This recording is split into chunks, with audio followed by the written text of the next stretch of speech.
Nesse Entender Direito, a gente vai tentar entender direito o que é alienação parental, relações familiares. E hoje a gente recebe aqui a doutora Bárbara Eliodora, que é especialista em direito de família, advogada atuante e também é diretora jurídica do Instituto Henri Borel. É criança que foi vitimada por um caso absurdo. A gente até teve aqui o Leniel Borel, que está aí nas nossas entrevistas. E recebo com muito prazer. Muito obrigado, doutora Bárbara. Prazer é todo meu, Evandro. Obrigada pelo convite. E sempre que a gente tem um canal para falar sobre violência, enfrentamento, qualquer tipo que seja contra as crianças, é sempre muito bom poder falar sobre isso e disseminar informação. Disseminar informação é o intuito do nosso canal, exatamente tentar decifrar o juridiquês e mostrar às pessoas que esse mundo tão árido da justiça, que está tão em voga hoje, é uma coisa mais simples e a gente tem que tratar com simplicidade esses casos tão grotescos. Tive a oportunidade de conhecer o Leniel Borel, uma entrevista que confesso que foi muito dura para mim. É um caso muito duro e ele é uma pessoa a quem prezo um extremo respeito. Como pessoa, como homem, a sua postura, por conta da força. E hoje ele traz esse instituto que a senhora faz parte, quero fazer parte dele. Quero caminhar junto, inclusive num papo que tivemos, né, lá no Instituto, a senhora me apresentou um projeto-lei. Isso. E esse projeto-lei, explica pra gente o que ele vem a tratar, esse projeto-lei. Esse projeto de lei ele é um projeto que eu já escrevi há bastante tempo e quando eu conheci o Leniel, ele abraçou com muito carinho também, porque tem tudo a ver com questão de proteção de violência infantil.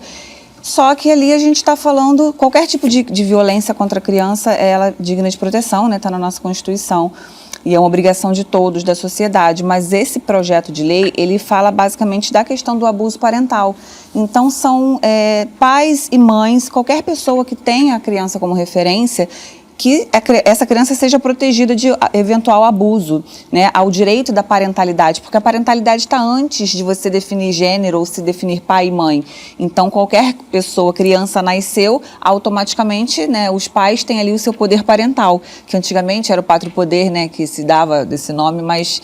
Então, quando a gente fala de abuso parental, no projeto que eu escrevi, a gente, com esse abraço aí do apoio do Leniel, a gente está falando de uma forma de proteger as crianças de qualquer tipo de abuso parental, de qualquer tipo de violência, mas principalmente de respeitar o poder parental no seu exercício, no convívio com ambos os genitores, amplo, com respeito a parentalidade mesmo, e o exercício decorrente da parentalidade, eles são inúmeros. É o direito ao convívio, é o direito à educação, é o direito ao acesso à criança, é o direito principalmente da criança poder amar, tanto pai, quanto mãe, quanto qualquer pessoa que ele tenha como referência. A criança ela tem que nascer livre para amar e ela tem o direito de poder, né, ser criada e ser cuidada sem nenhum tipo de abuso. Quando a gente entende que, de alguma forma, isso já existiu no passado, que a criança era vista como um objeto e que ela não era detentora de nenhum tipo de direito, ela era tratada como uma propriedade, né? Então, a gente avançou muito, mas estamos aí estagnando numa briga de gênero que, na verdade, esse PL ele vem ultrapassar, porque quando a gente fala de criança, a gente não está falando de gênero. O gênero é importante para muitas questões, mas quando a gente fala de criança, a gente tem que focar nela em primeiro lugar. Quando a senhora fala de parentalidade e fez uma remissão aí a uma leitura do Código Civil anterior, né, que a gente tratava de pátrio poder, a gente está falando de pai e mãe.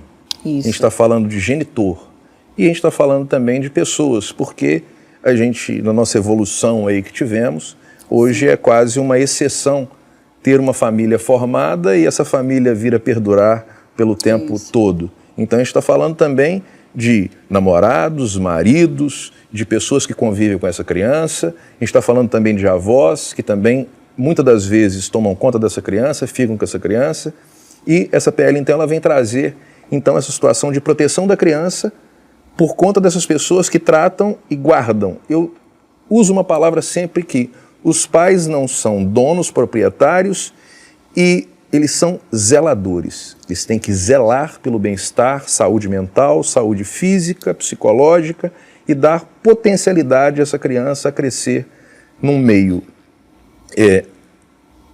minimamente saudável. Minimamente saudável. E quando a gente vê em situações de separações, o que é muito recorrente hoje no Brasil, de a mãe falar mal do pai, a mãe falar mal dos avós paternos, os pais falarem, o pai, no caso a figura paterna, falar mal da mãe. Essa situação, esse projeto de lei, essa PL, ela também trata dessa situação?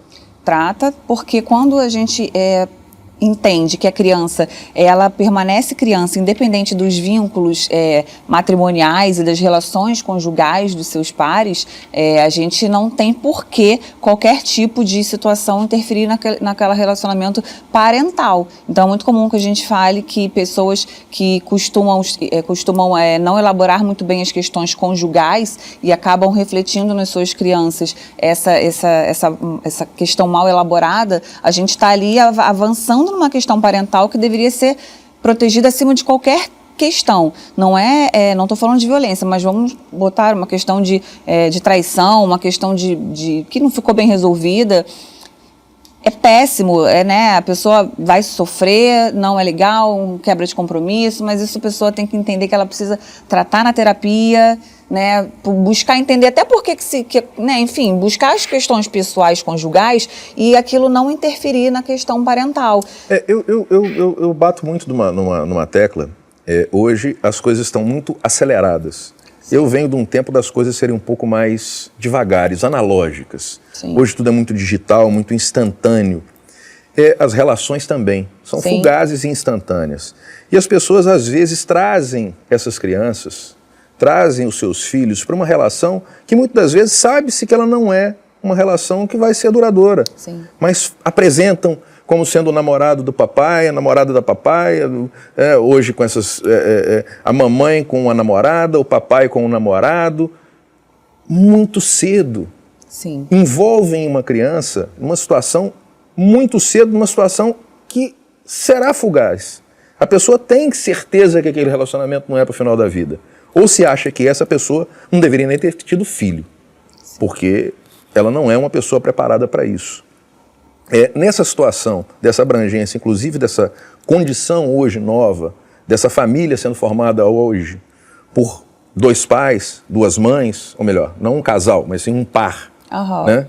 Não pode ser chamado um casal. Né? Sim. Etimologicamente, a gente tem que falar que é um par, né? Um par de pais ou um par de mães.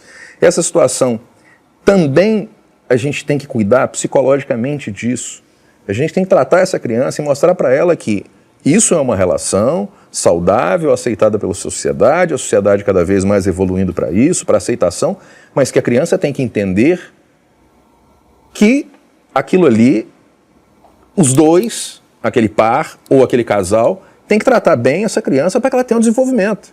Exato. Em momento nenhum ela pode ser afastada de uma situação de ser alienada. E vamos trazer a palavra alienada a um modo de pensar, a um modo de viver, a uma situação de vida e mostrar para ela, se você quiser ter filhos, você vai ter que fazer isso. E a violência psicológica, essa alienação parental, o que é? A pessoa falar mal do seu cônjuge, do seu ex-cônjuge, do seu ex-companheiro para aquela criança, fazendo com que ele seja tratado como um monstro, para que essa criança fique com medo. A gente está falando no Rio de Janeiro, falando do Rio de Janeiro e no Rio de Janeiro, e a gente vê situações absurdas. Sim. Um pai que assassinou uma mãe na frente dos filhos, muito próximo aonde a gente está gravando aqui, há pouco tempo. Todos os dias. Todo dia. Todo dia. Ou melhor, a vulgarização das palavras como amor, como violência, e tratando de uma forma tranquila. E essa criança? E essas duas crianças? E essas três crianças que ficaram? Essas crianças de um relacionamento, de outro relacionamento, de outro relacionamento, mães com 3 filhos, ok. Não vamos discriminar absolutamente ninguém que o faça. Sim. Mas agora, tratar essas crianças com todo respeito. Tratar essas crianças que elas têm um desenvolvimento psicológico legal. Entender que falar mal, não estamos falando nem da violência entre companheiros, na frente dos filhos. Discussão entre casais existe, é normal, é natural que divirjam. São criados em situações diferentes, em famílias diferentes e têm pensamentos diferentes. Exatamente. Agora, essa violência que se trata hoje, essa situação que se coloca de embate, tudo vai para a violência, gera violência. E na frente das crianças. Exatamente. Doutora, o Pelé lá no Gol 1000, né, que fez há não sei quantos mil anos atrás, tratem das nossas crianças. Exatamente, mas aí você vê, nós quando temos uma lei que passa a vigorar, a gente está aqui hoje falando de uma PL de uma forma genérica, que não está olhando o gênero, está olhando a criança. Sim. Quando a lei chega a ser, né, a estar vigente e valendo efetivamente, a sociedade ela não acompanha na medida da formalização que necessita uma lei para passar de uma PL até de fato ela está valendo. Então ela de fato não acompanha com todo o trâmite, né, do legislativo até efetivar. E muitas vezes isso acaba já chega na sociedade já atrasado. Então, como você falou, a gente ainda tem uma coisa muito forte do gênero e uma coisa que a gente trabalha muito no direito de família, eu particularmente, são os vieses. Vieses de uma forma, vou falar de neurolinguística, mas enfim, é uma forma do nosso cérebro fazer uma leitura rápida e rasa de uma informação para poder ter uma opinião formada sobre alguma coisa, porque ele vai fazer uma leitura meio que dinâmica e vai, né? Então, existem os vieses. E aí, quando a gente fala da maternidade, a gente fala do viés da maternidade, porque quando a gente fala de mãe, a gente sempre imagina, em 99,9% dos casos, que a mãe ela sempre vai proteger e ela é absolutamente impossível de causar mal a um filho. E não é isso que acontece. Desconcordo. A senhora hoje é diretora jurídica do Instituto Henri Borel. Nome de um anjo que eu rezo por você. No meu texto que eu rezo tem sempre lá uma continha que é para ele. A mãe estava envolvida Sim. no assassinato brutal de uma criança de 4 anos. Que se tivesse intervido, talvez não tivesse acontecido. Ou pelo menos ela teria feito o papel dela. E assim como esse caso, diário. O animal, que eu falo que o animal é racional. O bicho, sim, nós somos seres emocionais. Sim. Nós não somos racionais. Se fôssemos racionais, seríamos outra raça. Exatamente. Por quê? Você vê uma leoa com seu leãozinho lá, com seu filhote. Chega uma hiena perto, ela vai comer a hiena. A gente tira força e não sabe de onde. Mas aí você vê o exemplo dessa pessoa, que eu não vou nominá-la. Não é porque eu não quero dar ibope para ela, não. É porque para mim ela não deve ser nominada. É um ser desprezível. Ah, não sabe quem é ela? Procura na internet o nome dessa sem luz. Essa mulher, ela não cuidou da prole dela. Ela não zelou pela prole dela. Ela simulou fatos que efetivamente não ocorreram. Sim. Ela simulou levar essa criança a um hospital que fica a 3 minutos da casa dela, se ela tiver com vontade de salvar. Uhum. Se ela não tiver com vontade de salvar, demora 5. Sim. Ou melhor, ela morava num local extremamente privilegiado, num hospital dos melhores do Brasil. Ela levou e simulando uma situação que ela sabia que tinha acontecido. Ah, mas a gente está falando de Barra da Tijuca, Armada, né? Rio de Janeiro, não sei o quê. O sem luz do companheiro dela, que também não vou nominá-lo, para mim não tem o título de doutor que tinha, não o nomino pelo diminutivo do seu nome, porque não tem intimidade, não quero ter intimidade. O Leniel me passou um dado que ele está estudando teologia. Para quê? Para diminuir pena. É isso aí. E o Alexandre de Moraes preocupado com os 1.436 pessoas que invadiram o Congresso, do Congresso, os palácios lá. Um ato realmente infame, mas ele está preocupado que alguém ia dar um golpe de Estado. E algum juiz e algum desembargador bota esse povo na rua. Uhum. Eu estava lendo hoje a Elisa Matsunaga, outra sem luz, né, que esquartejou o marido, botou ele dentro de uma mala. Eu vi até o documentário. Mas teve uma notícia hoje. A Hoje? pena dela foi diminuída. Ah, foi? Foi! Deve ser para ela aproveitar o patrimônio. O cara era um dos donos da IOC. Deve ser para... Pô, se ela ficar muito tempo na cadeia... Aí a gente vê o quanto a nossa legislação, e a gente precisa, e louvo, e vou estar junto, vou pedir a um amigo que eu tenho de infância da minha cidade, Renzo Brás, isso daqui vai para você em especial, ele é suplente senador, suplente do senador Rodrigo Pacheco, que é presidente da Câmara, que, por sinal, está fazendo a revisão do Código Civil em algumas áreas. Então vou apresentar ao Renzo Brás o projeto de lei, o qual vou revisar, vou ajudar, a gente vai ajudar para a gente fazer toda a técnica legislativa que precisa, para que ele ande o quanto mais rápido possível. O Renzo vai nos ajudar a isso, para a gente que entre em contato com o senador Rodrigo Pacheco, presidente do Congresso, presidente do Senado, e a gente consiga fazer com que isso ande o mais rápido possível, porque a gente está falando de criança que é o futuro do Brasil. Se a gente não der segurança às nossas crianças, a gente vai dar segurança para quem? Exatamente. A gente vai dar segurança para quem? E assim, eu tive um cuidado muito grande com essa PL, que foi, na verdade, eu costumo dizer que quando você comete o mesmo erro daquele que você está acusando, enfim, de alguma forma criticando, você se torna igual, né? Então fica-se aquela briga homens, mulheres, e quando você só precisa olhar para a criança, não importa. O que acontece é que esses vieses fazem com que as crianças sejam silenciadas. Então, essa PL, ela vem de forma completamente neutra.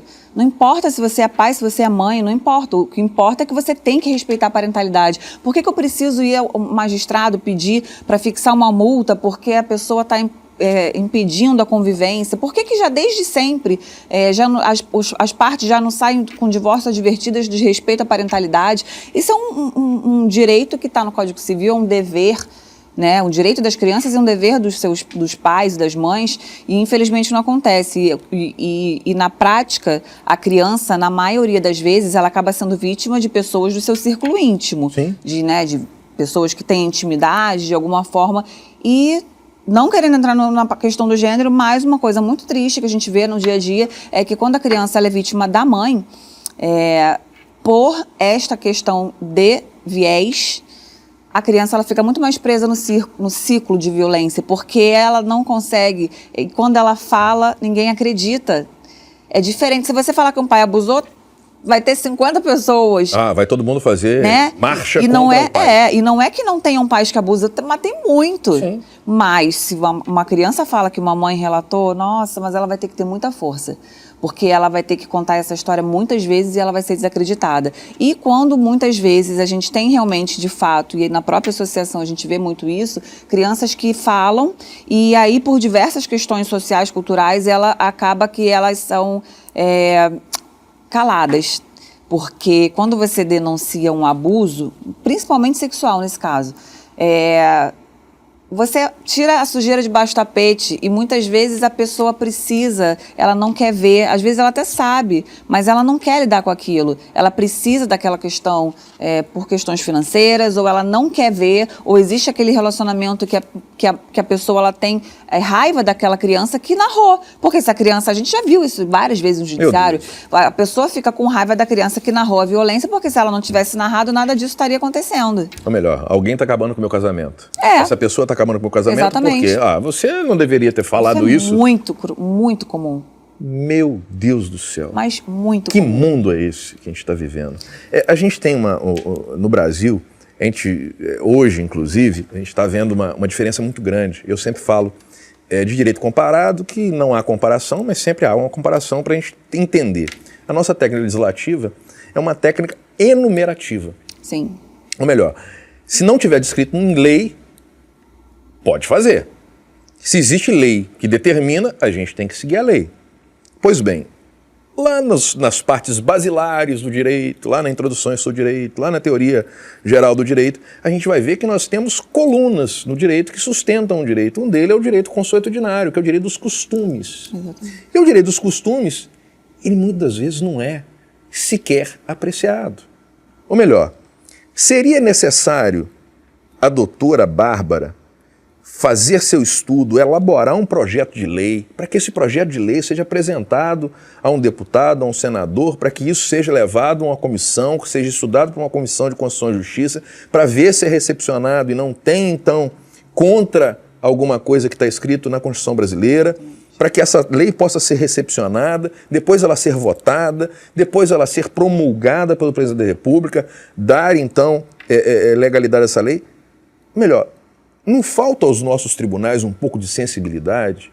Eu entrevistei o professor Carreira Alvim, um juiz, um desembargador, um jurista, um cara de extrema cultura, um cara que escreveu diversos livros, um cara que tem uma obra sobre processo civil espetacular. Ele estava falando muito isso comigo. Evandro, muitas vezes falta um pouco de sensibilidade ao juiz. E aí eu dou um freio e falo, muitas das vezes esses caras, eles não vivem a realidade do Brasil. Eles vivem nos seus gabinetes, com seu motorista, com seu carro blindado, com um copeiro que vem lhe servir o café, uma outra copeira que vem lhe servir o almoço, outro copeiro que vai lhe tirar o prato da mesa. Eles não vivem a realidade. Então, quando enxergam uma realidade dessa, falta a eles sensibilidade, sim. O que a gente está pedindo é, sejam mais sensíveis. Olhem para uma criança como sendo o futuro, efetivamente, daquela família. Consequentemente, do Brasil, mas daquela família. Exatamente. E outra coisa, que aí ninguém pensa, vou planejar ter meu filho. Se eu vou planejar ele, eu tenho que me dedicar. Tempo, dinheiro, é caro, ter filho é caro. Muita coisa. Muito caro. Esse filho, eu vou ter que colocá-lo numa situação de até a faculdade, a pós-graduação, o mestrado, o doutorado, em investir naquela criança. Ele não deixa de ser criança para pai. Minha filha fez 19 anos, ela não deixa de ser uma criança para mim. Ela escutando isso vai ficar com raiva. Mas para mim, ela não deixa de ser. Então, o respeito é o que falta de educação, é o que falta cultura. Eu uma vez fui criticado. E, porque você é muito antiquado? Sou. Uma vez eu estava na escolinha da minha filha, numa festinha. Me desculpa falar, mas eu acho que cabe. E ela usava fralda ainda, na pré-escolinha lá. Aí, a fraldinha dela sujou. Só que eu estava num lugar, num ambiente, onde tinha um monte de mulher que cuidava dela, que... Cheguei para pedir. Falei, querida, você podia, por favor, trocar a fralda da minha filha, por favor? Ué, paizinho, você não sabe trocar? Falei, não, querida, ela é uma menina. Ela é uma menina. É o respeito. É o respeito. Então, se você puder fazer isso por mim, tudo bem. Se você não puder, não tem problema algum. Eu faço. Faço com todo respeito. Com todo respeito. Evandro, você é muito velho, muito antiquado. Ela viajava comigo, eu tinha que dar banho nela. Ok. Você tomava banho pelado com ela? Nunca, jamais, em tempo algum. Eu tomava banho de sunga, pô. É o que a gente pede. Mas é o mínimo de educação que a pessoa tem que ter. Mas as nossas crianças não têm educação sexual. Mas... Não estou justificando, falando, é um absurdo, porque eu falo até para muitas amigas, como eu trabalho com isso, não é minha cabeça que é maluca, né, que a gente vê coisa onde não tem, é porque a gente tem que vigiar o tempo todo, a gente tem que ser vigilante.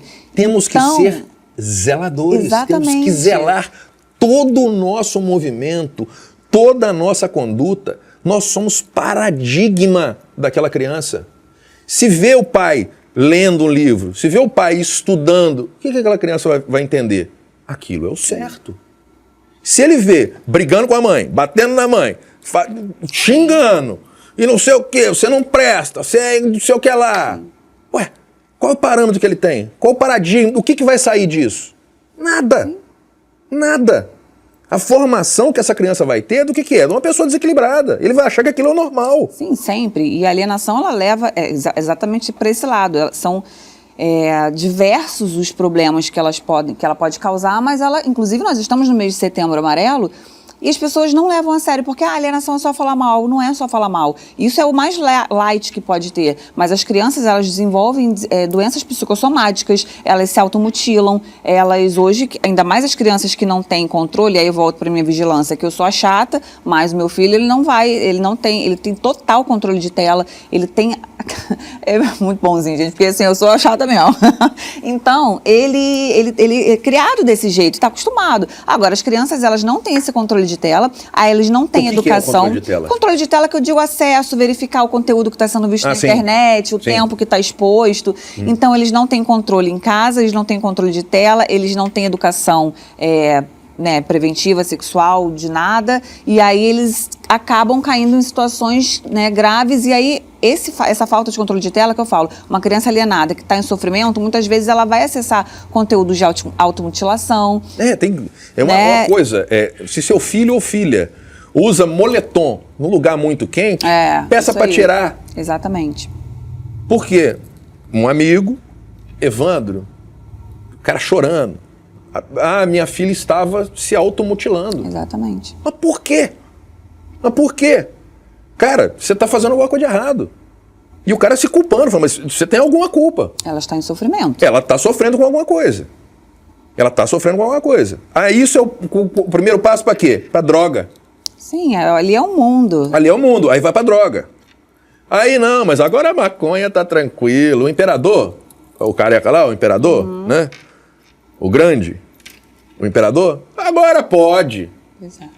Como é que eu vou explicar isso para uma criança? Não, e a criança que não tem maturidade para lidar com as consequências. Eu fiz até uma live muito bacana com o Wanderson Castilho, que ele é perito de crimes cibernéticos, e assim, a quantidade de crimes e a quantidade de perigo que tem, e essas crianças não têm maturidade para lidar com coisas sérias e estão com livre acesso à internet sem controle. Uma foto que vaza, teve até uma operação daquela, não vou lembrar o nome, mas que pegou um rapaz que até foi debochando para a delegacia, não vou lembrar o... De pornografia? Tinha tudo ali, era exposição, porque ele pegava... Sim, eram acho que uns jovens, uns 4 jovens. Eles pegavam as crianças, as adolescentes, enfim, consegue uma foto, um nude, alguma coisa assim, porque não tem maturidade e tal, e aí acaba pegando. Nisso eles já vão fazendo aquela chantagem, vão pegando cada vez mais conteúdo. Eles faziam rede, salas privada, fechadas.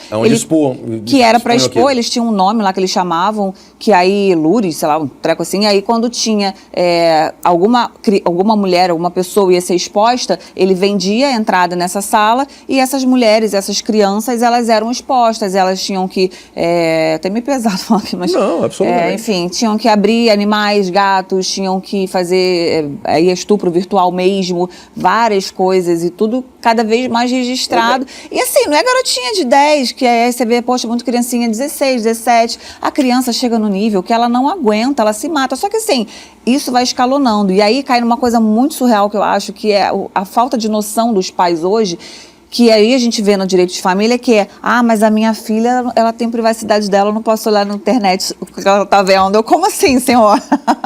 Privacidade não existe. Gente, isso é responsabilidade parental. Você tem a obrigação de olhar e gerenciar o que sua filha está vendo. É diferente de você ensinar privacidade, mas isso é responsabilidade parental. Ainda mais com o mundo que a gente tem hoje. Então tem várias formas de fazer. Tem aplicativo, tem tudo. Agora, a mãe que não deixa o pai acessar, o pai que não deixa a mãe acessar, e aí fica a criança... Que a criança também livre, ela de certa forma também criada nesse litígio, ela vai manipular porque faz parte do desenvolvimento saudável a criança aprender a manipular, só que a criança, eu falo assim, até me corrigir, a criança natural no seu desenvolvimento regular, ela vai manipular normal. Mamãe, eu tô com dor na barriga, eu não quero jantar, enfim, normal. Aí você vai... Eu tô com sono, não quero jantar. Não quero, exatamente, só que você vai... Eu tô cansado. Exato, normalíssimo. Deixa, eu vou estudar em casa. E é sinal de que eles estão saudáveis, porque eles estão testando. E aí você vai controlando parentalmente e vai...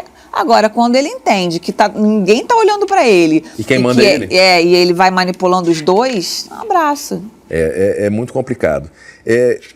Pro virtual, bicho, é uma loucura. Eu me recordo dessa reportagem, passou naquele programa dominical da Rede Glóbulo de televisão, passou lá. E os caras vender debochado. Ele deixou o áudio ligado quando a operação policial chegou. Não, é um absurdo hoje o que as nossas crianças, né, os nossos adolescentes, eles estão passíveis de acontecer. A gente que vivia no mundo analógico, o que é? Pô, não tranca a porta do quarto. Meu quarto da minha casa, meu pai nunca esteve trancado, nunca existiu tranca em porta de quarto. Agora hoje, o pai não ter a senha do celular do filho... Não existe isso, gente. Não existe. Entre marido e mulher, tem que ter. Tem que ter. Tem que ter, porque senão aí acaba casamento. Não existe casamento que suporte a uma senha de telefone celular. Não existe. Aí não tem jeito, né? Aí a pessoa tem que ter a privacidade dela, porque senão vai interpretar... Não, né? é por essa questão mesmo. Eu ainda falo que deveria existir um prêmio chamado Prêmio Fernanda Montenegro de Interpretação do WhatsApp.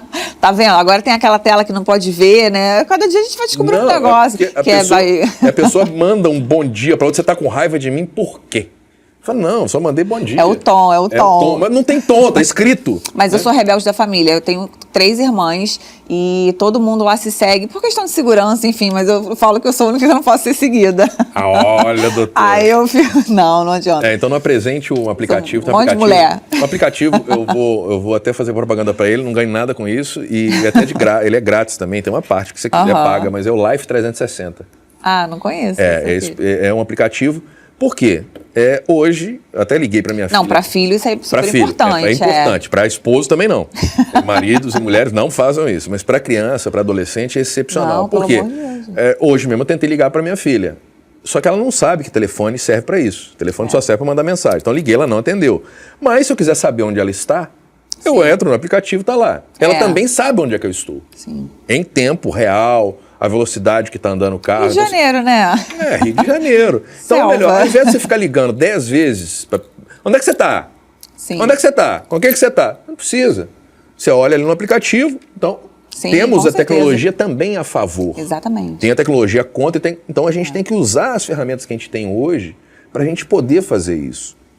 Voltando um pouco a essa situação de violência, e quando o Leniel esteve aqui, nós tivemos uma situação e conversamos bastante sobre a situação de violência contra a criança e tal. E quando essa entrevista foi para o ar, a quantidade de pedido de socorro que eu tive, eu fiquei abismado. Algumas eu cheguei a comentar com a doutora e outras de gente há 15 anos, 16 anos, 17 anos que estão pleiteando ainda por justiça. Eu sou muito crítico à nossa lei penal. No dia que a gente está gravando aqui, é um dia posterior ao início de sentenciamento do 8 de janeiro, e a gente vê que, no caso do 8 de janeiro, em 8 meses, 8 meses, já teve julgamento no Supremo. Parabéns, Supremo. Os caras não têm para onde recorrer, doutora. Então é melhor. No Brasil, a nossa justiça, ela muitas vezes perde o nome. Eles estão gastando, inclusive, a palavra justiça. Eu falo sempre que justiça é o ato de insatisfazer o mínimo possível as duas partes para que ambas saiam insatisfeitas. Sim. A partir do momento que uma sai totalmente satisfeita, cometido justiça naquele momento, injustiça naquele momento. A gente vê esses casos, o caso do Leniel, né, que está aí pleiteando para que o Henri tenha a sua memória e ver o que foi contra ele cometido seja exemplarmente punido. E na conversa com ele, eu comunguei com ele um pensamento que eu tenho, e aí a gente faz uma viagem até os Estados Unidos, que também ontem foi preso um rapaz brasileiro, né? O Spider-Man, né? Porque ele foi estilo Missão Impossível e conseguiu fugir da cadeia nos Estados Unidos. Um brasileiro queimando o filme do Brasil mais uma vez. Né? Esse brasileiro, ele matou a sua companheira lá, a sua namorada, e foi condenado à prisão perpétua. Ah, prisão perpétua? Não, lá funciona desse jeito. Lá funciona desse jeito. E se aqui tivesse, as coisas, às vezes, funcionariam diferente. Ah, mas prisão perpétua é é muito caro para a justiça, é muito feio, a gente não pode, a gente é progressista, a gente é não sei o quê. Mas vamos lá. Se a gente tiver uma conta fácil, se a gente tiver no Brasil hoje que um brasileiro vai viver 84 anos, eu não sei quanto que é a vida média do brasileiro, mas vamos colocar 84 anos a título de exemplo. E os dois sem luz, né, mataram uma criança chamada Henri Borel, com 4 anos de idade. Qual seria a pena base? 80 anos. É 84 menos 4. Será que esses dois sem luz, sabendo que poderiam ficar 80 anos na cadeia, ele teria feito o que ele fez? Ele ter pisado nele? Eu conversei com o doutor Antônio Ricardo, delegado de Polícia Civil, que também atuou no caso Marielle, um cara com larga experiência dentro do direito penal, dentro da delegacia de homicídios, como foi diretor da delegacia de homicídios do Rio de Janeiro. Ou melhor, será que a pena base fosse 80 anos no nosso Código Penal? Esses caras não teriam pensado diferente? Ou hoje um cara vai lá e tirar uma vida de um jovem, do adolescente, um pai e uma mãe que tenta matar? Nominar como homicídio, infanticídio, isso para mim é uma grandíssima uma bobeira, uma bobagem muito grande. Matar mulher é feminicídio. Feminicídio parece que é uma coisa nova. Não, tá no Código Penal de 1940. Exatamente. Artigo 121, matar alguém é crime. Se foi esposa do cara, vamos lá gravar a pena e mais um sexto. É muito leve a pena. Eu confesso que eu acho realmente o que, além da pena base, é a questão também da saída com um sexto da pena, né? Então, um sexto da pena, o cara vai lá e é condenado. Já Jatobá e... Então, olha só, aí a pessoa vai lá condenada, aí o que eu gosto de ver no consórcio, né? A gente tem que falar assim, no consórcio. O consórcio é fantástico. O consórcio é fantástico. Dia 1º de janeiro, ninguém mais morreu de Covid, hein? Ninguém mais morreu de Covid. 1º de janeiro. Nunca mais ninguém morreu de Covid. Mas no consórcio, eles vão lá e falam umas coisas interessantes. Eles gostam de botar na manchete. Porque o brasileiro só lê manchete, né? Sim. Aí tá na manchete lá, pessoa é condenada a 48 anos de cadeia. Aí fala, nó, justiça foi feita. Mas peraí, se o cara ficar o máximo, ele vai ficar 30. Sim. Mas esses 48 aí, peraí, igual o Sem Luz lá que tá fazendo teologia, que ele tá fazendo a teologia do livro do capiroto. Porque não pode não é o mesmo Deus, não é o mesmo Deus que eu rezo, não. E se não fosse a atuação dos assistentes técnicos, do Dr. Medina, enfim, toda a luta dele, a outra também estaria solta, né? E não sou criminalista, mas certamente estando solta até o julgamento, responderia em liberdade e sabe-se lá Deus quando que iria estar presa, né? Então, mas ainda tem uma coisa pior, doutora. Porque o julgamento demorando 10 anos para acontecer, nunca quero, meu Deus, me livre de estar na pele do Leniel. Aquele cara é muito forte. Sou fã dele e a gente vai estar caminhando junto. Vou caminhar junto com você, Leniel. Vai ser muito bem-vindo. Vou caminhar junto com você. Esse cara, o julgamento demora 10 anos. Vamos dizer que o Sem Luz e a Sem Luz, esse casalzinho, eles ficaram 10 anos na cadeia. Foi julgado. Pegaram a pena. Abate 10. De 18 anos. Abate 10. Ele já fez o curso de teologia. Exatamente. Aí vai deduzir a pena. Sabe o que vai acontecer? Ele vai sair pela porta da frente do fórum. E vai ter gente seguindo ele. A dívida da sociedade vai estar paga. E vai ter gente seguindo ele. Você já viu que toda vez que tem uma pessoa... Teve até aquele do... Como é que é do... Não, a Suzane von Richthofen teve saída do Dia dos Pais. Não, mas eu digo assim, pessoas, obviamente, não naturalmente, né? Vamos botar aí normal no sentido senso, mas pessoas que seguem essas pessoas. Tinha aquele cara que matou lá mais de... Ele... Ai, gente, como é o nome dele? Que matou um monte de gente. Vários, assim, tipo 100 pessoas. Enfim. Graças a Deus, não sei. Essas pessoas sempre... Elas recebem cartas com pedidos de casamento. Então, mas... Essas pessoas têm uma galera que segue elas. São pessoas naturalmente muito normais, né? Não. Mas existe esse público para esse tipo de gente. Isso que é mais incrível. Assim como a Monique tem muitos, que eu vou falar o nome dela, mas ela tem muitas pessoas que a defendem, porque ela é mãe. ela foi mãe. Então é nisso que a gente... Mas que mãe que ela Sim, foi? Exatamente. Não, ela pariu. Mas exatamente, Ela mas as pariu. pessoas que defendem falam isso. Então, assim, esse é um caso, e aí a gente pega lá na associação até muitos casos de alienação, porque acaba sendo uma referência para muita gente, porque ele teve... As pessoas culpam, as pessoas querem de alguma forma... Ele não é réu no processo, Leniel. Só que acaba que o foco, as pessoas tentam acusar, jogar a culpa em cima, porque ao invés de acusar o Jair, é mais fácil acusar que ela, de alguma forma, tinha alguma questão ali. Então, sempre vai existir acusar o Leniel? As pessoas, tem alguém ainda que pensa isso? As pessoas que defendem a Monique, enfim, acho que nem vale dar Não, voz a vale, isso. lógico que vale. Porque as pessoas que tentam defender a ela, atacam a ele. Então, assim, nada no mundo justifica uma coisa que, na verdade, quem está sendo julgado são os dois lá. Então, Mas quem que foram os desgraçados? É porque quando ela estava solta, na rede social, era o tempo todo. Mas, caramba! Para você ver como é que funciona. Caramba, olha só.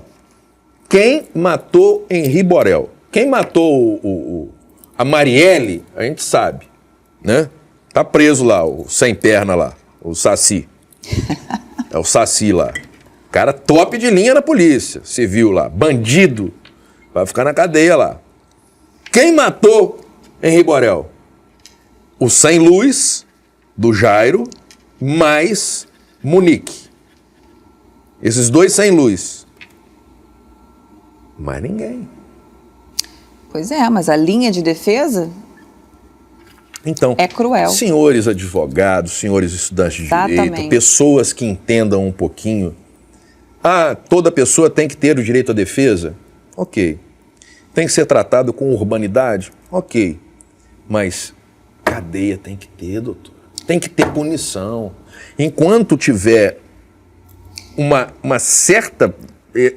esse percentual que é ínfimo da sociedade que fala besteira... Sim, mas sempre vai ter. Sei não, eu concordo, eu concordo. Tem gente que acha um monte de coisa certa. Eu acho um monte de coisa errada. Ok, eu brinco bastante. As coisas que eu gosto, a maioria das pessoas gostam. As coisas que eu não gosto, a maioria das pessoas não gostam. Pode até divergir de mim pelo posicionamento, às vezes eu sou meio ignorante, às vezes eu me emociono, porque eu sou um ser emocional. Eu não sou um ser racional. Eu sou um ser emocional. Eu vivo por emoção. Aquele que não vive por emoção, tem alguma coisa estragada nesse cara. Tem alguma coisa estragada nesse cara. Exatamente. E ética, né? Porque isso acontece muito no direito de família também. Mas aí o cara quer notoriedade. O advogado que vai entrar nessa parada para defender esses dois tem que ser o quê? Defensoria Pública. Defensoria Pública. Porque o Estado está pagando eles. Eles têm que fazer a defesa técnica dos caras. Tem que fazer desse casal de sem luz, tem que fazer a defesa técnica dele. Agora, um advogado, o doutor Evandro, ir defender, para que eu vou fazer? Ele só quer clique. Ele só quer aparecer. Ele quer aparecer no Jornal Nacional, ele quer dar entrevista, ele quer ser conhecido. Ele quer captar cliente. Agora, eticamente, o cara tem que ter ética, pô. Isso é uma coisa que... porque assim, mais até da minha praia, né? Tem um caso até de uma moça, que não é minha cliente, mas enfim, ela perdeu 2 filhos, um casal de filhos que o marido matou. E os advogados que estão defendendo lá, ele, enfim, na questão lá, acusam a ela no processo de ela ser culpada pela morte dos filhos porque ela cumpriu uma determinação judicial de entregar o filho pro pai. Olha como é que não é para uma mãe. Então, assim, dá pra gente pegar e botar no bolar as mães? Não dá, gente. São seres humanos. Eu falo, existe uma boa mãe, mãe inadequada, madrasta boa. Eu falo muito de madrasta, sou madrasta já há 10 anos.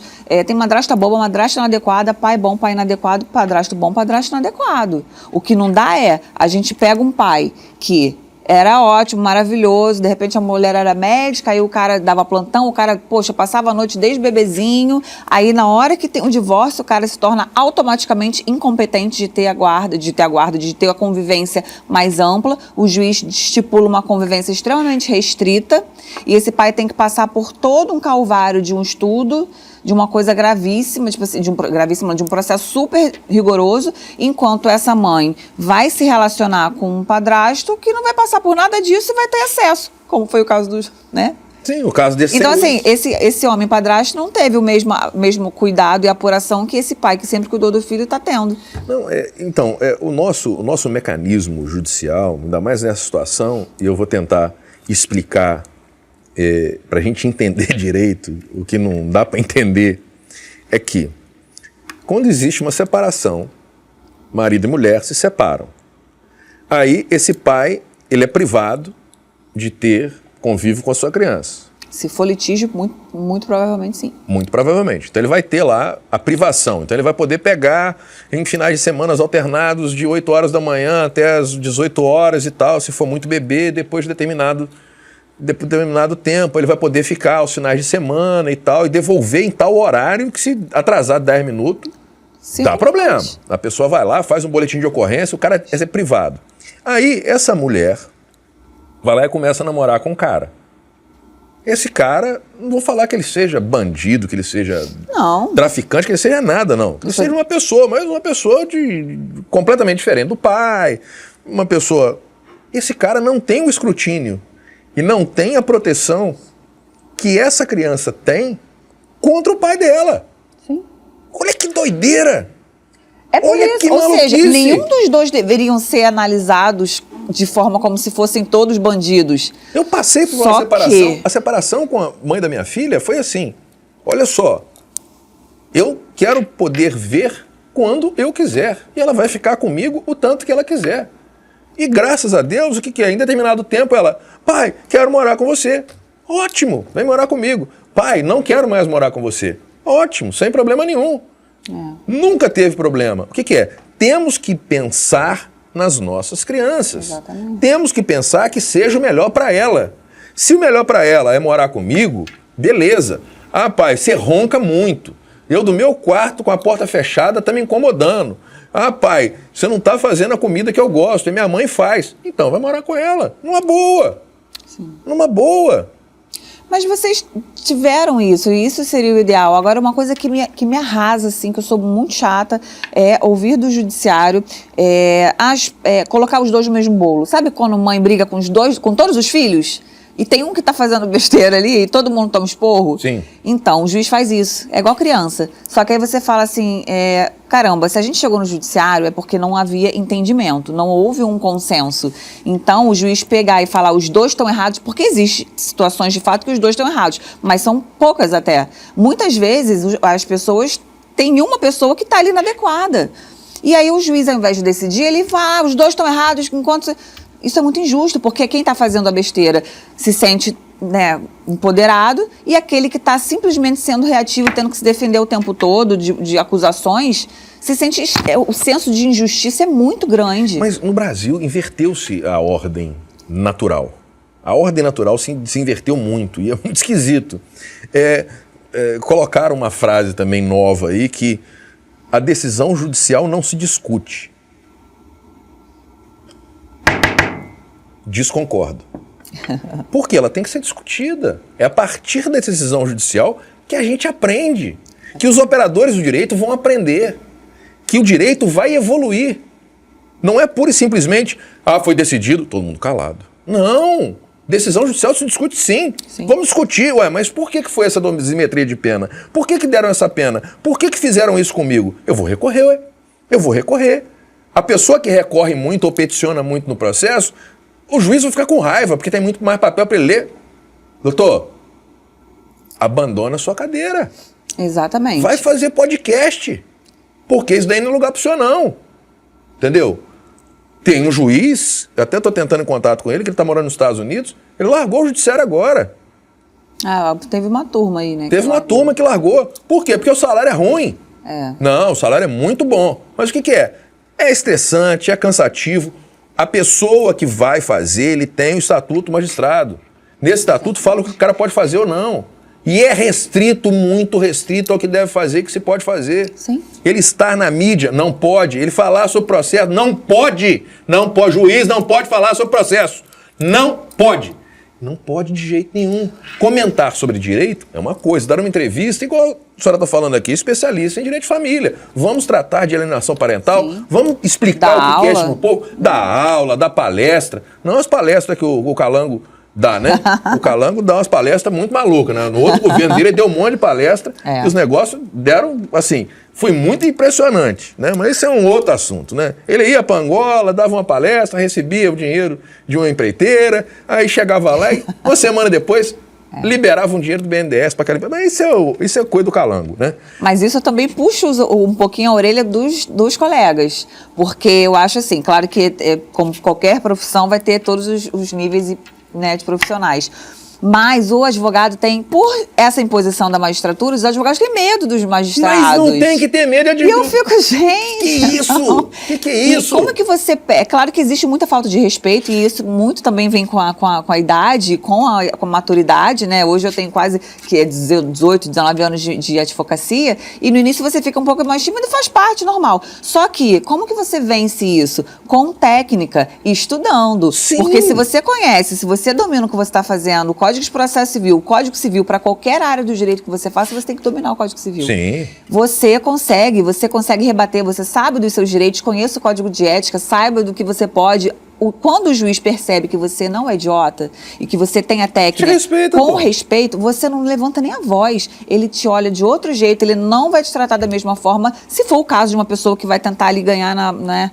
Mas muitas vezes, e com toda a elegância do mundo, eu falo, eu sou chata, mas eu sou chata assim.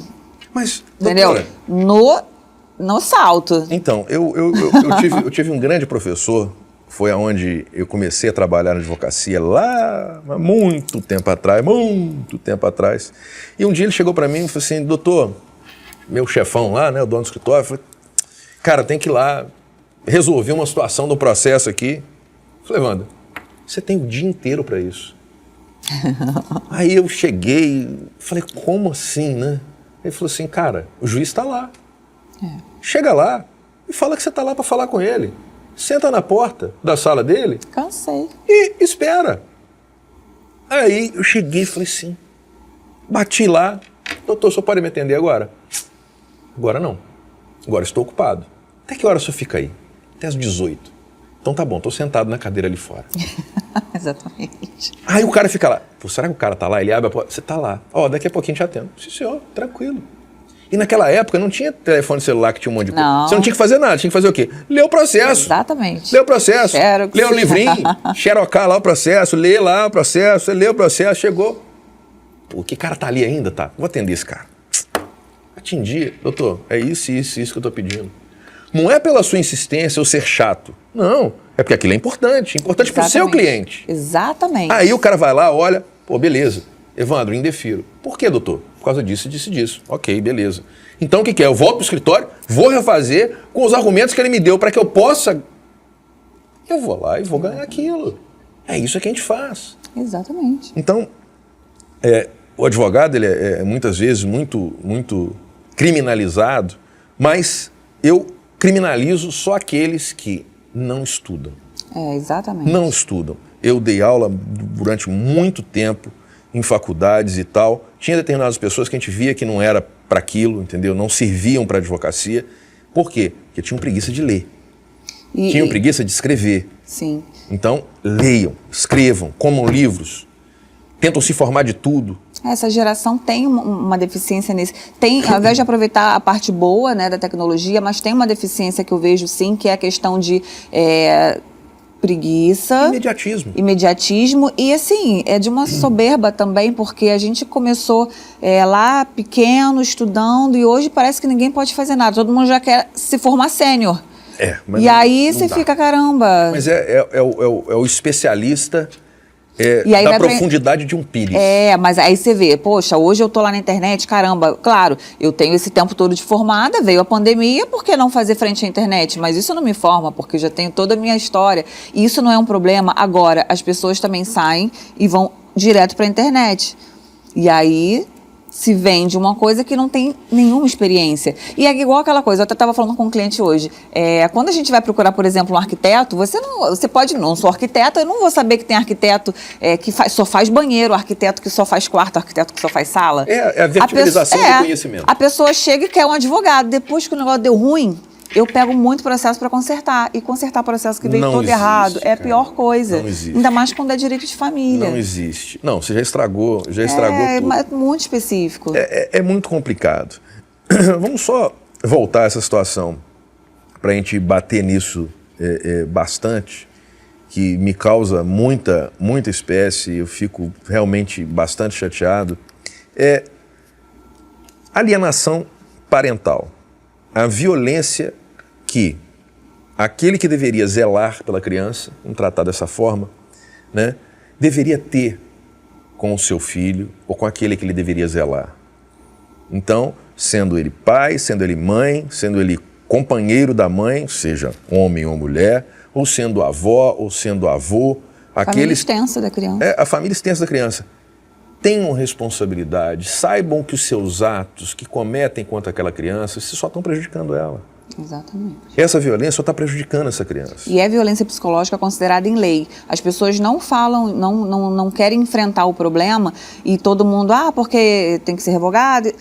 Gente, a lei existe, ela está vigente. Enquanto ela não for revogada, ela está valendo. Sim. E existe uma outra lei de depoimento especial que configura a alienação parental como violência psicológica e abuso moral.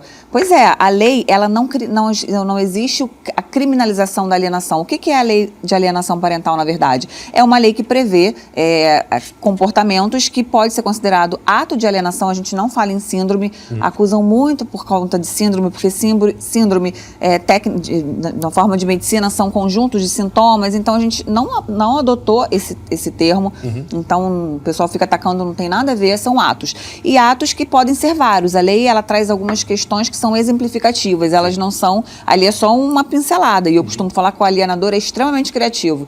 Então, olha, de onde você menos esperar vai aparecer a ruindade, ela se esvai. Incrível. É muito incrível. E aí vem aqueles atos, e qual é o objetivo daquele ato? Afastar e criar algum obstáculo naquele vínculo com aquele genitor ou com aquela genitora. Então pode ser qualquer coisa, pode ser não respeitar o acordo de convivência, não entregar a criança para conviver com o outro, com a mãe ou com o pai, omitir informações relevantes da criança, saúde, trocar de endereço, porque isso é uma coisa que também confundem. A criança, independente do tipo de guarda, mesmo que a sua guarda seja unilateral, no Código Civil existe regramento de que para você mudar de domicílio e sair do país, você tem que ter autorização. Sim. Então não importa que a guarda unilateral, você pode fazer o que você quiser, não. Então existem Inclusive também existe uma situação de criação da confecção do passaporte, que a criança até determinada idade, se não me engano até 16 anos, né?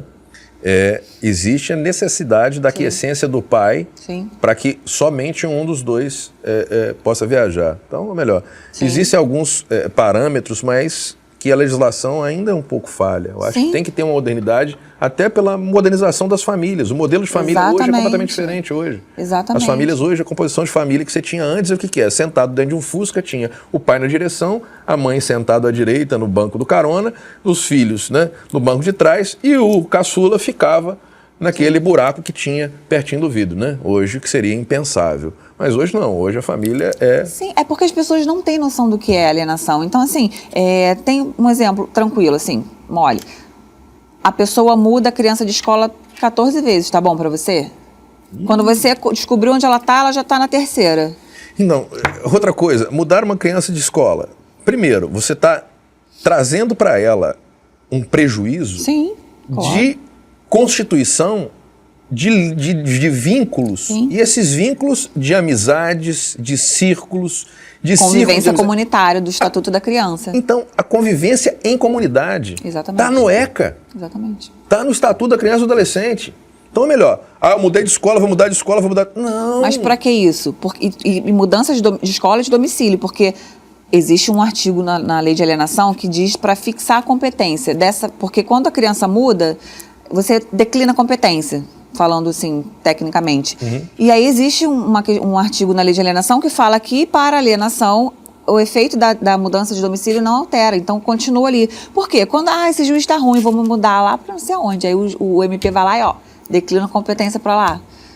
Esse juiz também não tá legal não, vou mudar lá para não sei aonde. Aí vai mudando a criança de lugar. E nisso a criança vai né, deixando de conviver, não só com os seus pai e mãe, mas também com toda a família extensa, com os avós, com os tios. E a criança vira, na verdade, uma refém. Ela vive afastada de todo mundo, não cria vínculos, e aí ela cresce criando em histórias que não são histórias da vida dela, são histórias que são colocadas de forma que ela acredite. Vive no Instagram. E aí são pessoas que não têm referência. Não tem. Os prejuízos são enormes, então... Não tem referência. Eu gosto muito de contar caso. Que meu pai contava os casos, eu conto para minha filha. Às vezes é chato, às vezes eu conto umas 3 ou 4 vezes o mesmo caso. Mas não é. Eu acho que isso é a nossa herança que a gente traz, que é da cultura. Sim. É a cultura. Meu pai foi tropeiro de boi, então ele me contava que ele foi tropeiro de boi. Putz, é riquíssimo isso. Sim. É riquíssimo isso. Então eu vou lá e vou contar as histórias que ele tinha daquilo para minha filha. Putz, ela vai achar mas ela vai lembrar disso. E quando ela tiver os filhos dela, se ela contar isso, o que é? É uma herança que a gente tem. Sim, são as raízes. São as nossas raízes, mas é cultura. Sim. É a cultura que os índios passam, que é a cultura oral. Sim. Não é a cultura escrita. Eu não vou escrever um livro sobre isso, mas é a cultura oral. É a oralidade. Às vezes se perde um determinado idioma do índio, por quê? Porque eles foram falar português. Está errado. Eles têm que manter a sua cultura, a oralidade da cultura. Muitas culturas se perderam, os astecas, os incas, a gente não tem mais. Por quê? Porque a oralidade foi quebrada. Eles não escreveram nada e a oralidade foi quebrada. Então a gente precisa contar caso para os nossos filhos, para a gente mostrar de onde é que a gente veio. Exatamente. Projetar aquilo que a gente quer para frente. Criar um filho é muita responsabilidade. Deus nos dá essa oportunidade e temos que ter muita responsabilidade em fazê-lo. Se não acha que tem capacidade de fazer, brinca com camisinha. Exatamente. Ah, brincar é bom? Bom. Então vai brincar com a camisinha. Não pediu para nascer sempre? Putz, velho, não tem ninguém que chegou para você e falou assim, putz, eu quero nascer, me ajuda aí. Ninguém fez isso. Se tem um filho, tem responsabilidade com ele.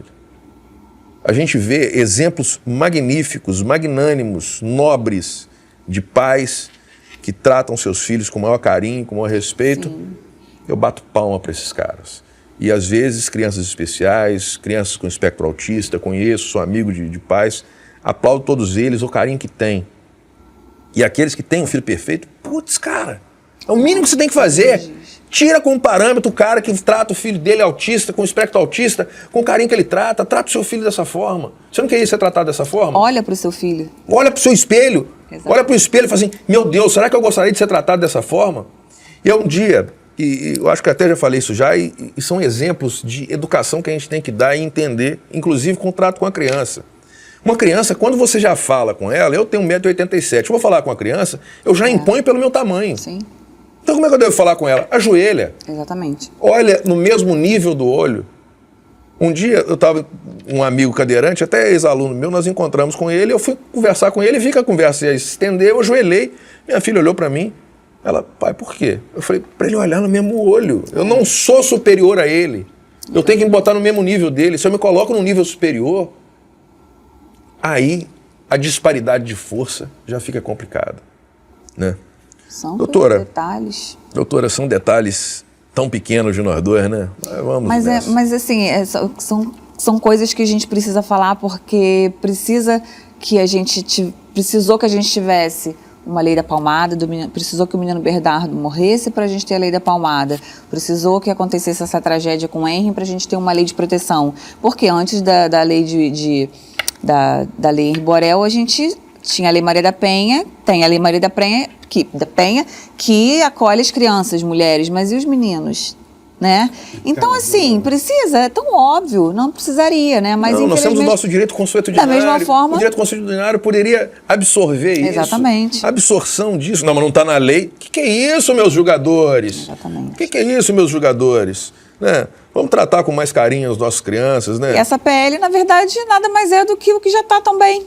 Então, só que a gente precisa reforçar. Precisa normatizar, a gente precisa fazer a normatização disso, precisa botar no papel, porque se não tiver no papel, os caras não vão saber ler. Exatamente. Né? Então a gente vai junto nessa aí de mão dada, a gente vai para cima lá pedir o Renzo para falar com o Rodrigo Pacheco, com o nosso senador lá por Minas Gerais, e a gente vai pedir para que ele possa, nessa revisão do Código Civil, que tem uma comissão aberta por ele, inclusive, a gente vai pedir que seja incluído lá nos estudos lá do Senado, na comissão determinada para isso, para que eles possam analisar isso. A gente vai estar junto nessa e em breve a gente vai estar tendo mais esse sucesso aí, junto da força do Leniel, a gente vai estar junto no Instituto, vamos estar na associação, a gente vai estar junto para apoiar sempre que possível, a gente vai estar colocando, o Calvoso, que é o nosso querido aqui, vai estar colocando todos os dados da instituição Henri Borel, vai colocar o endereço,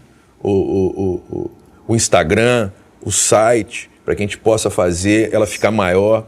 E eu nunca fiz isso e vou fazer hoje, que é um pedido a patrocinadores. Os patrocinadores que puderem, não estou pedindo pelo Entendi Direito não e para Entendi Direito não. Eu estou pedindo para o Instituto Henri Borel. Você que quiser fazer qualquer tipo de doação, isso não está combinado com a doutora Bárbara também não.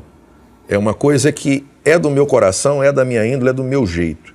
Eu gostaria que vocês entrassem no site Henri Borel, porque é um trabalho sério de um cara sério. É um cara machucado, e é um cara forte demais e que levantou uma bandeira que é maior do que ele, e ele está demonstrando ser maior do que a causa. Então, se puderem, entrem em contato com o Instituto Henri Borel, tem o Calvoso, nosso querido aqui, vai colocar o telefone aqui embaixo, vai colocar o site, entre em contato com o pessoal lá, o pessoal vai ser muito bem atendido, vai ser muito grato. Para quem quiser poder fazer essa doação, eu agradeço. Doutora Bárbara, se quiser fazer alguma consideração, está aberto, e desde já agradeço a sua estada com a gente aqui, para a gente poder bater esse papo e poder levantar essa bandeira desse projeto de lei, para a gente poder normatizar mais isso aí, para a gente proteger nossas crianças. Evandro, eu te agradeço em nome pessoal, em nome da associação. Essa luta, assim, o que você está fazendo já é o que a gente busca e é o que a lei trouxe, que é reforçar, primeiro, um dos pilares, que é o enfrentamento à violência, e falar sobre isso é uma forma de enfrentamento, que nossas crianças são responsabilidade de todos nós, enquanto seres humanos, pessoas. Trabalhar com a família, a gente hoje tem perdido, a gente não precisa deixar de falar de família para falar de qualquer tipo de situação, mas quando a gente fala de criança em família saudável, né, um desenvolvimento regular, com a criança possa estar amando pai, mãe, avós, todas as pessoas que estão ali zelando por ela de uma forma responsável. Essa PL vai sim trazer um benefício para as crianças e para as famílias muito importante. Não é nada que já não exista, mas que é melhorado e que precisa ser reforçado. Então eu te agradeço imensamente pelo apoio, vai ser muito bem-vindo o apoio na PL, o apoio na associação já está mais do que confirmado. Tamo junto. E te agradeço demais pelo espaço. Não tem que agradecer absolutamente nada. Eu acho que é o mínimo que um ser humano tem que fazer, é zelar pelo outro. A gente só lembrar um negócio bastante interessante e reforçar também. As nossas crianças, quando olham pra gente, elas acham que o pai é o super-homem e que a mãe é a Mulher Maravilha. Nós somos os heróis dos nossos filhos e a gente tem que se portar como tal. Um herói, ele não faz nada de errado. Ele não bate nas pessoas que ele tem que proteger. Ele é super-herói porque ele protege quem precisa de proteção. Então, você pai, você mãe, seja super-herói do seu filho. A única coisa que você vai ter é mais amor, mais sorriso. Tenha empatia. Uma coisa que está faltando tanto ao ser humano. Sejam mais empáticos. Com toda simpatia e mais empatia, a gente encerra esse Entendi Direito. Muito obrigado.